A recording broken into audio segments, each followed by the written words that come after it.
ঢাকাই সিনেমার আলোচিত অভিনেত্রী পরীমণি, যিনি প্রায় এক দশক ধরে ঢালিউড দাপিয়ে বেড়ানোর পর এবার টালিউডে পা রেখেছেন। ফেলু বকশী শিরোনামের সিনেমা দিয়ে ওপার বাংলায় অভিষেক হতে চলেছে এই অভিনেত্রীর, যা আগেই জানিয়ে দেওয়া হয়েছিল।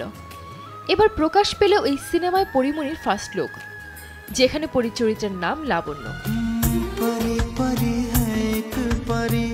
সম্প্রতি নিজের ফেসবুক আইডিতে ফেলু বকশীর পোস্টার শেয়ার করেছেন পরীমণি।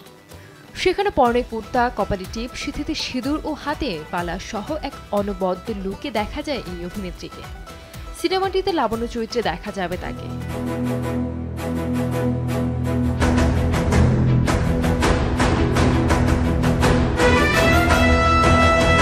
সেই পোস্টারে ক্যাপশনে পড়ে লিখেছেন লাবণ্যর সঙ্গে পরিচিত হন, যিনি তার উষ্ণতা এবং আত্মবিশ্বাস দিয়ে সমস্ত কিছুকে প্রজ্বলন করে।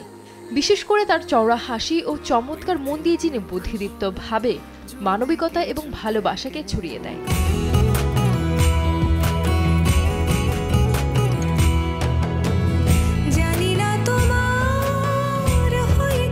পরীর এমন লুক দেখে তার ভক্তরা বেশ উচ্ছ্বাসিত। সেটা পোস্টের নিচে ভক্তদের করা মন্তব্য দেখেই বোঝা যাচ্ছে। একজন মন্তব্য করেছেন, শুভকামনা রইল, অপেক্ষায় আছে।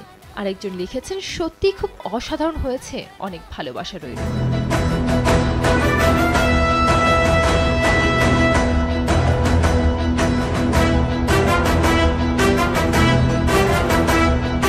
দেবরাজ সিনহা পরিচালিত এই সিনেমাতে পরীমণি ছাড়াও অভিনয় করেছেন সোহম চক্রবর্তী ও মধুমিতা সরকার সহ আরো অনেকে।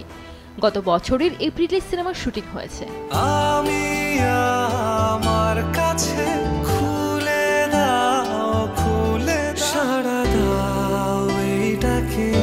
ফেলু বকশী থ্রিলার ঘরানার একটি সিনেমা, আর ফেলু বকশীর চরিত্রটি স্মার্ট এবং প্রযুক্তির সঙ্গে আপডেটেড।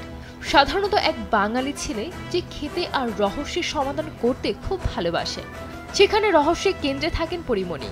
জানা যায় 2025 সালের 17 জানুয়ারি মুক্তি পাবে সিনেমাটি। আবার দুপুরবেলা দোকান ফেলায় চলে আইছো।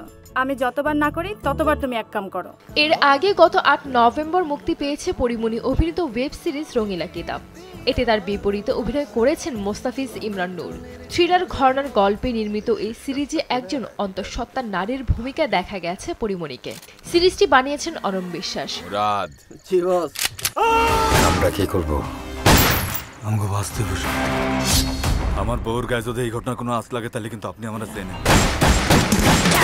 হয় ওগোতে মরণ লাগবো। সানজিদ আক্তার, দেশ টিভি। তুমি ভয় পেও না, এখন তো আর জান ছাড়া কিছু হারানোর নাই।